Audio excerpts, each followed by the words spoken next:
Accused is a Fox anthology series featuring 15 topical stories of crime and punishment. Each episode explores a different crime in a different city with an entirely original cast. On this podcast, we will be reviewing the pilot, Scott's Story, starring Michael Chiklis as the courtroom defendant who discovered his son may be plotting a school shooting. It's January 27th, and you're listening to today's episode.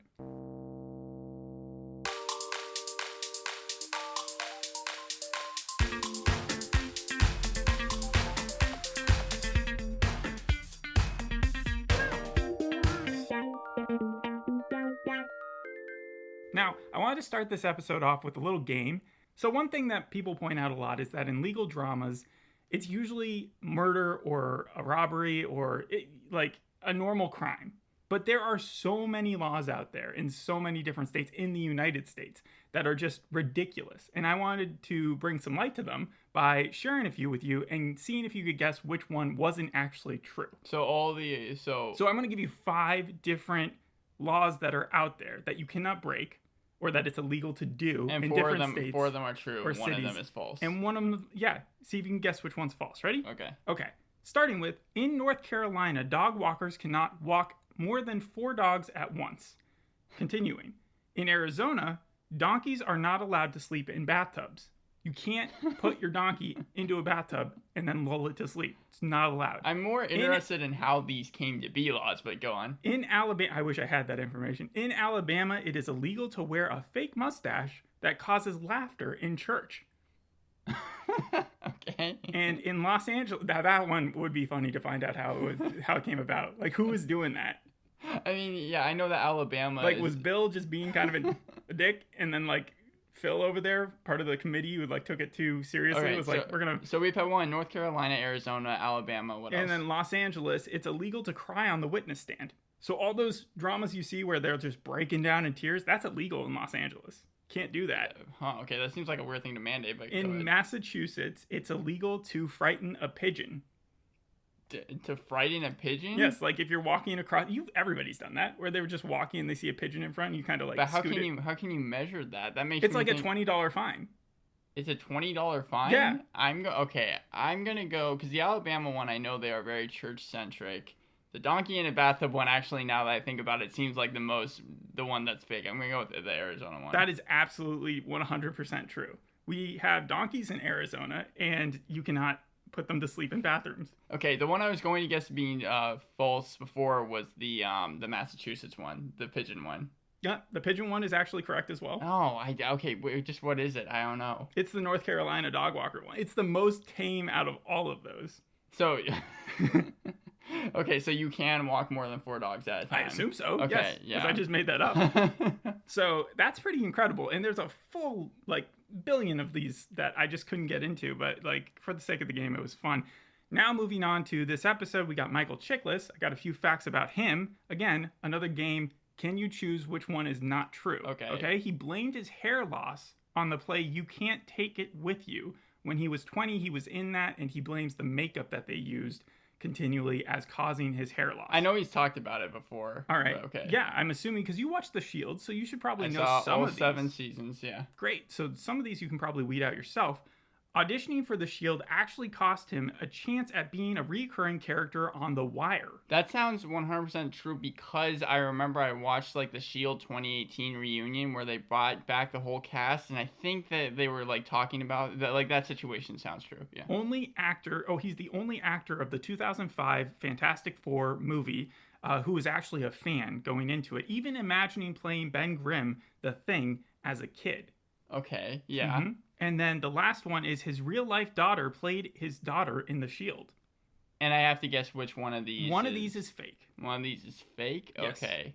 I would say the daughter one. The daughter one is true. That's the one I thought you might know because of the credits. Oh, man. I'm at a loss. Okay. These are hard, yeah. The Fantastic Four one? That's true as well. He even told his brother when he was 18 years old, if they ever make a movie, I'm going to be the Thing. Okay, what were the two again? What were the other two is he blamed his hair loss on a play called You Can't Take It With You when he was 20 years old. And the other one is that when he auditioned for The Shield, it actually lost him a chance at a part in The Wire. I will go with the Wire one. The Wire one being false. That is true. Yes, he wasn't. No. I mean, you are correct about that. Okay. All right. He did blame his hair loss on the "you can't take it with you." However, I remember listening to an NPR segment about it, and they had a hair specialist come in saying he probably just wasn't used to seeing his hair. He didn't notice it because he used to keep his hair long. So once he shaved it for the role part and it didn't grow back, he probably said, "Oh, it was the makeup," but really it was just male pattern baldness. Anyways, this show, Accused, was originally a BBC show in 2010. I remember that show because it had Christopher Eccleston in one episode. It was also an anthology series.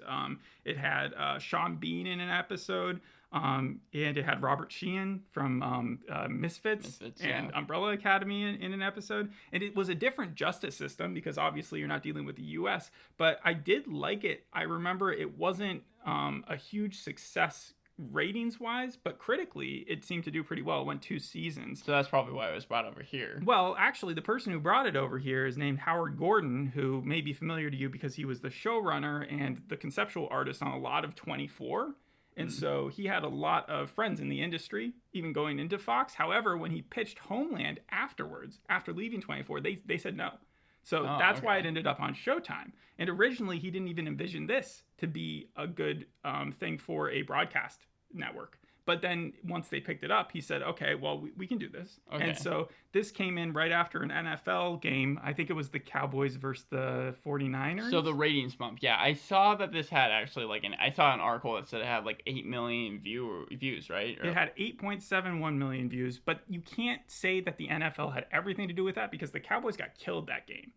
Oh, that is true. So a lot of people, a lot of fans might have tuned out just out of disgust. So, or maybe you might just be getting a lot of 49er fans who tuned in, if that is in fact the team that beat them. I think it is. But before we jump into the rest of the actual reviews for it, I wanted to hear your impressions on the episode and also your comparisons, because when I first read this had to do with a school shooting, it was supposed to be topical and it was supposed to be legal centric. It reminded me a lot of BJ Novak's The Premise. Show, and John Barenthal's episode, specifically also the second an anthology episode. Yeah, that's not a bad comparison. I did have The Shield, but that's mostly because of what happens to Vic Mackey at the end of this episode. Yeah, they ended it off oddly. Well, let's call him Scott because that's his name in the episode. Scott Harmon. He's a surgeon in this episode, but it ended a lot like The Shield's and The Shield's ending. So take me through it real quick. Yeah. Okay, so Scott Harmon. He's a successful surgeon, but he's worried that his son Devin, who I think is the youngest son that he has, is kind of psychotic. He has stuff in his notebook that's a hit list. He has girls' pictures from his school that he has drawn X's over their eyes. And I assume he's just stumbled upon the notebook. It's not like he's going into his kid's room and reading. Actually, how he finds the notebook, which is about 10 minutes in, is he is snooping around. Oh, he's snooping around. He is trying to find it. And then his wife Lynn is someone who isn't 100% okay with Devin's action, but is definitely someone who's trying to defend them more than Scott is. Scott is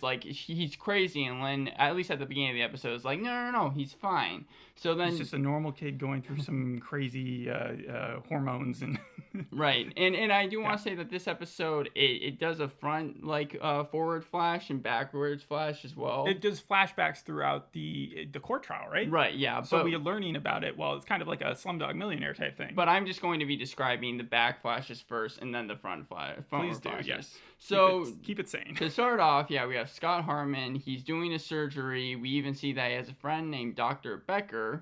And they're working on this tumor. And then right after they get done with the surgery, Scott gets a call from Lynn, his wife, and is look, you have to come to the school because Devin has now hit a girl. And no. Yeah, so they go to the school, and then they're speaking to the principal, and it seems like the principal is either going to suspend or expel Devin, and then Lynn is you know what, we're just going to leave. We're just going to leave right now. You're not going to expel my kid. She gets fed up with the principal, even though her kid was the one who did the thing. Yeah, so they take Devin, and they drive back, and it seems like Lynn is going to try to sign him up for a border school or a private school. That's what it was, a private school, and that's kind of the introductory. Or something that he has to get shipped away from his parents. And we see that Devin throughout the episode, he's emotionless. He just doesn't care about anything. He's completely closed off. If the only real emotion we get from him is hate. This sounds a little bit, not exactly, but a little bit like Defending Jacob. Is that the name of the show on? Is Jacob in that show just? I mean, you're not supposed to know. He is a little closed off though. Like, there's a murder that happens at the beginning of the season, and then you have Chris Evans. This is the Apple TV show, and it's like a question of, did he do it? Did he not do it?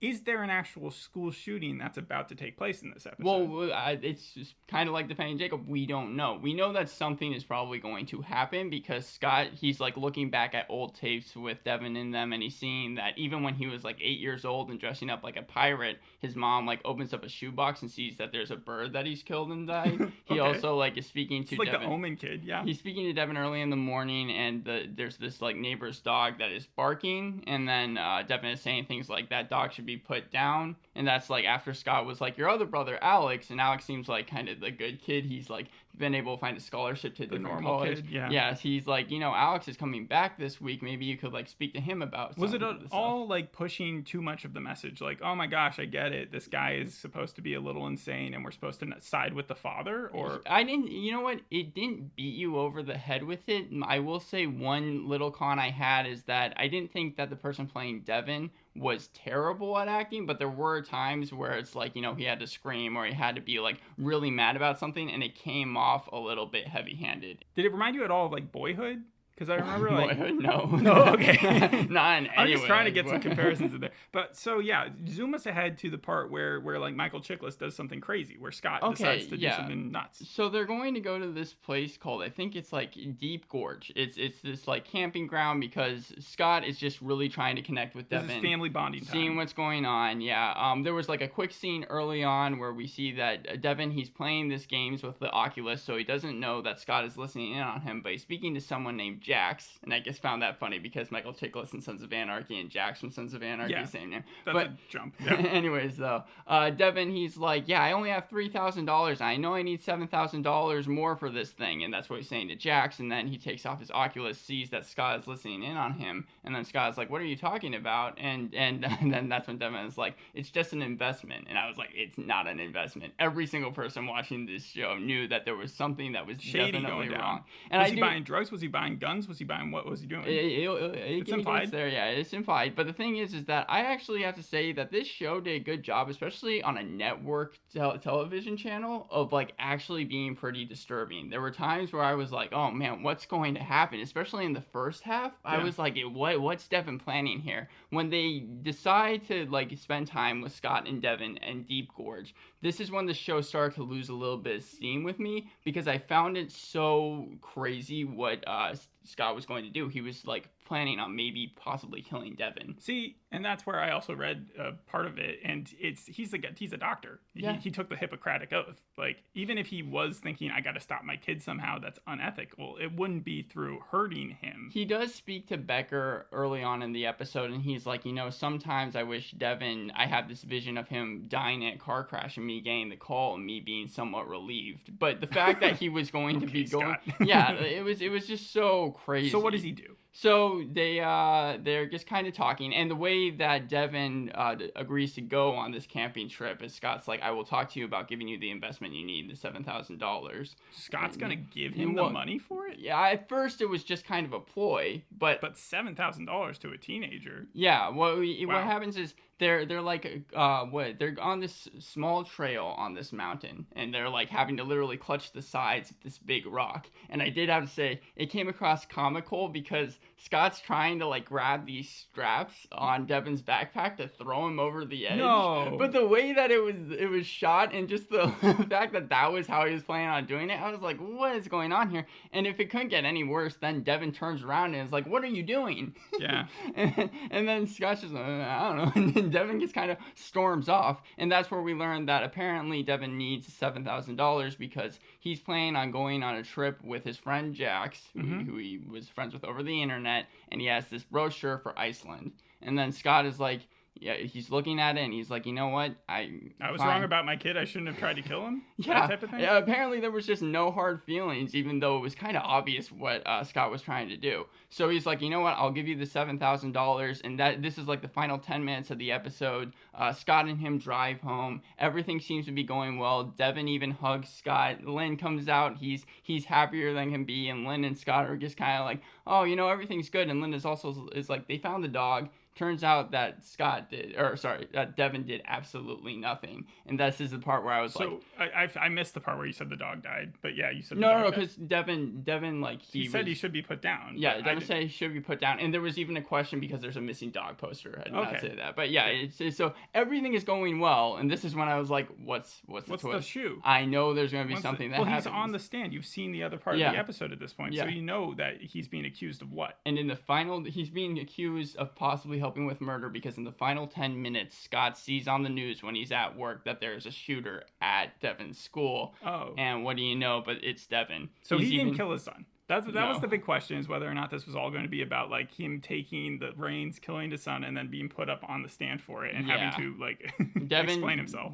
Scott drives up, and it turns out that Devin has already killed some students. It kind of went dark, and it was very controversial, and that's what made me think: is this based on a true story? Like, it has to be. I feel like that's such a huge thing to throw into a story. Howard, what did I say? Howard Gordon, the guy who pitched the show and created Homeland, he wanted to make a story. He had read something about, I think it was like a Japanese father who had killed his son because he had found him plotting over the internet to do these knife stabbings. And so that's what like kind of drilled in this first episode. However, it was a hard one for him to write, not only because of the content, but also because of the commercial breaks. They've made more commercial breaks since even 24 was on air. Instead of 5, there's now 6. So having to weave in a narrative like you were talking about and keep it tense and get the audience pulled in before the first one and keep them questioning what's going on and not being too disgusted by it. That's, I guess, pretty hard work. What would you end up giving the full show? And also, you didn't talk too much about the legal side of things. Well, no. I mean, I'm not done yet. Go ahead. So Scott speaks to Devin, and there are like police officers around him who are just listen to what Devin has to say. And apparently, Devin knew that his dad was trying to kill him when they were on the rocks in the camping trip.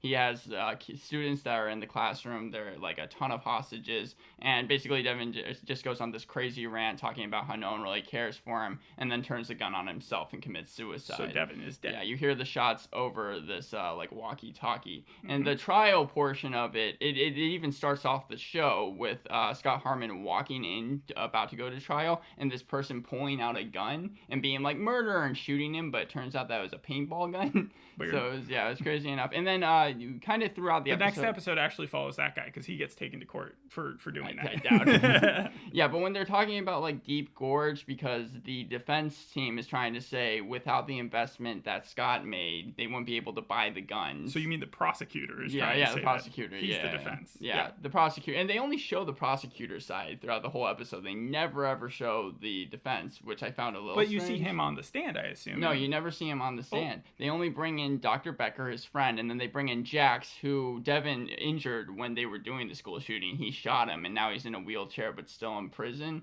And Jax just completely goes off on Scott and is like, yeah, there's no way we would have been able to have the money without his help. So is he found guilty? No, he's actually found not guilty, because even though the judge is like, yes, it was incredibly negligent for what Scott did. Naive too, yeah. Yeah, there was no motive for him to try. Like, he didn't know that his son was going to do this. He was bought in on the Reykjavik trip to Iceland, yeah.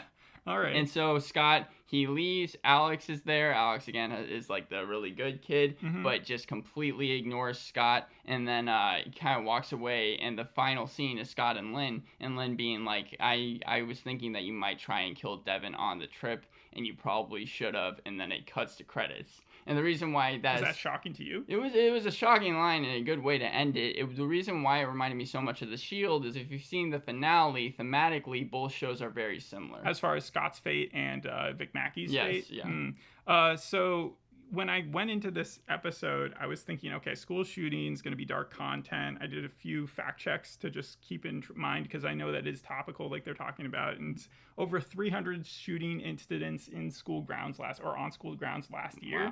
Wow. Crazy amount.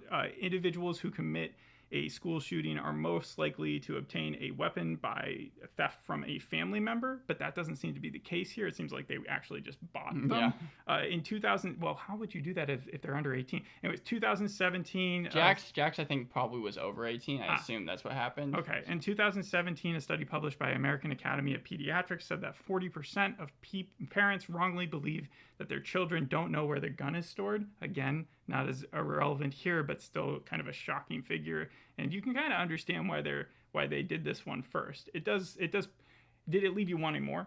Yeah, I thought that it was going to be. I thought the second Sure. episode was going to revolve around Scott. Yeah, it kept me guessing as well, and I just thought that it was well done. When I saw the promo for this originally on Fox, I didn't know what it was going to be about, but I saw Michael Chiklis and I saw like kind of how goofy he looked, and I was like, "What are you doing, man?" But no, this was better than I thought it was going to be. So what number would you give it? I would give it a 7 out of 10. 7 out of 10. So C, effort? Yeah, I mean, I think that the acting is well done. It's a questionable story, I think, to kind of try and tell, and there are points where it's like, why did they decide to go with this Will you storyline? watch another episode? I mean, There's some other crazy guest stars. When the whole series comes out, I might skip through different episodes just to see what they were about. On CNN, accused puts a smart spin on crime with a different trial every week. Decider said stream it.